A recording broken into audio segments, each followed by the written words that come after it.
the employees and the advocates and those who work currently or visit the Roderick L. Ireland Courthouse, and of course to the general public who from time to time might have reason to come through these doors. Upon the request of the Hampden County Bar Association, which I have the highest personal and professional regard for, they have asked me to intervene. So the request that I am making is of the Department of Labor and OSHA and the Environmental Protection Agency. Both have been made aware of my interest and so far have responded favorably. We intend here to follow the science of what's happened, not to offer any opinions until we know exactly what the conclusions are. The study that was independently completed in February did indicate that there was considerable toxic mold throughout portions of the building. On a personal level, I knew Bob Coomer very well through my earliest days in public life, and Bill Boyle was one of my best friends. And I think that we want to, again, carefully examine the issues that have been brought to bear, not only by the Bar Association, by the many employees, and those who, again, who visit the courthouse, including prospective jurors who might come through. I think that that's a consideration. So protecting public health, safety, and the welfare of these employees and visitors is of paramount interest to me. I have been in touch personally with the Secretary of Labor, Marty Walsh, who's an old friend of mine, and we have been in touch as well with EPA. So we want to make sure on the jurisdictional issues that there's a consistency. And I hope that in the contact that we had with Secretary Walsh, he seemed very comfortable with the request that was being made. Now, there have been 5 deaths through the building from ALS, and there have been more than 60 cancer diagnoses over these past 2 decades. Again, I offer no opinion until the evidence comes forward. DCAM has indicated that they are prepared to act upon rehabilitation. A reminder, that's a decision for the governor and the state legislature to make. And we intend on that basis, however, to follow through.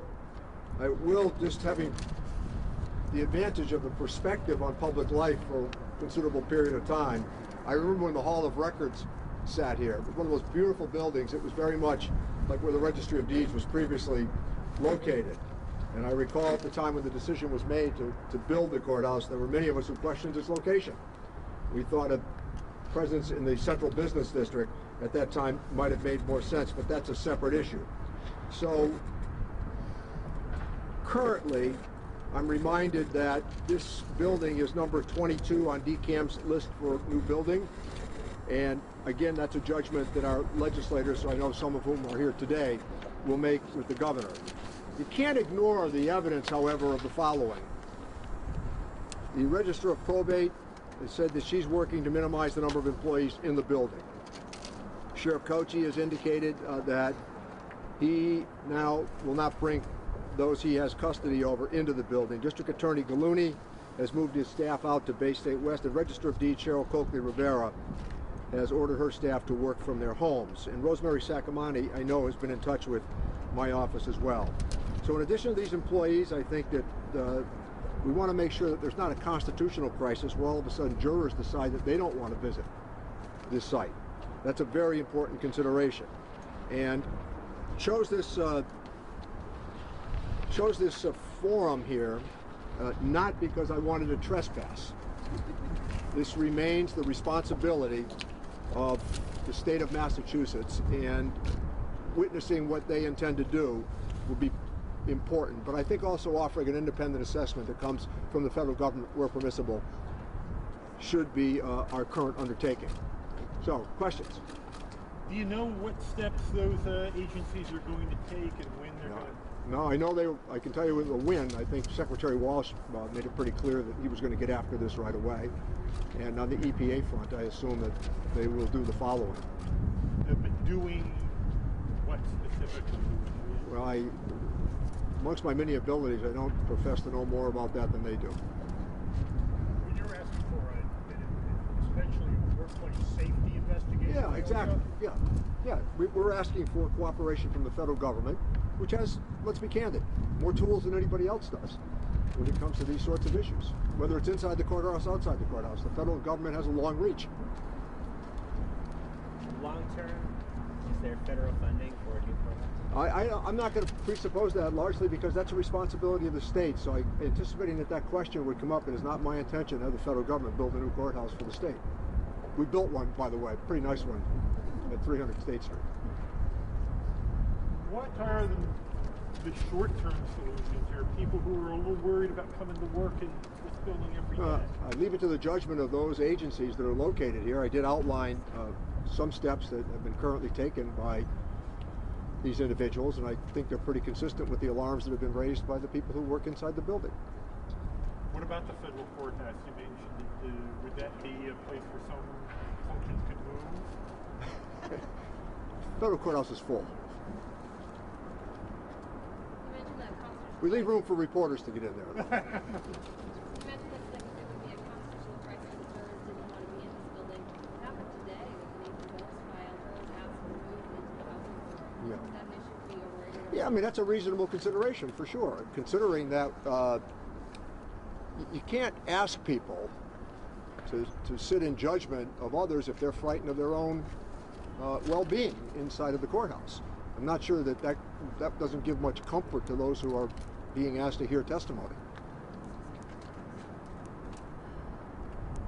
Also today, the VA released a report about closing down the Leeds Medical Center. What can you do about that? Well, it no longer resides in my congressional district. It's in the 2nd Congressional District. Did represent Northampton for 20 years, and we're going to make sure that they don't close that facility. I talked to Jim McGovern already on that, and asking our veterans to proceed to Newington, Connecticut, or to Boston, I think that's unreasonable. The report also includes some beefing up of some services in Springfield, Pittsfield. Well, you can do those in addition to, not as a substitute for. Does it make a lot of sense since they've spent millions, tens of millions of dollars up there just recently on renovations, doing new HVAC systems? Does it make sense to close it after? You've just made the argument. I mean, I think it's similar to the other federal facilities in Western Massachusetts. Those facilities have been carefully invested in over a long period of time. Citing Westover and Barnes, there's two that come to mind. Those are, when you talk about modernity, those are in the best shape of any military base in the country. It's because of consistent federal funding for those operations. I think that's true of what happens at Leeds as well. Can you talk about what role Congress would play in stopping that? It would need congressional approval, and it would need the signature of the president. So at the right moment, I would intend to raise this with the president himself. Just to clarify, you had some issues. Pardon? I had trouble hearing you. You asked OSHA to investigate. Yes, we have. We've asked OSHA to intervene here, yes.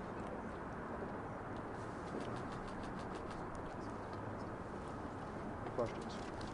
Have they expressed to you any ideas of what they can do? OSHA has pretty broad authority over the workplace. I think the question about what EPA's responsibilities are inside of a state facility, we could have that tested, but I think at the same time OSHA has broad opportunity and responsibility.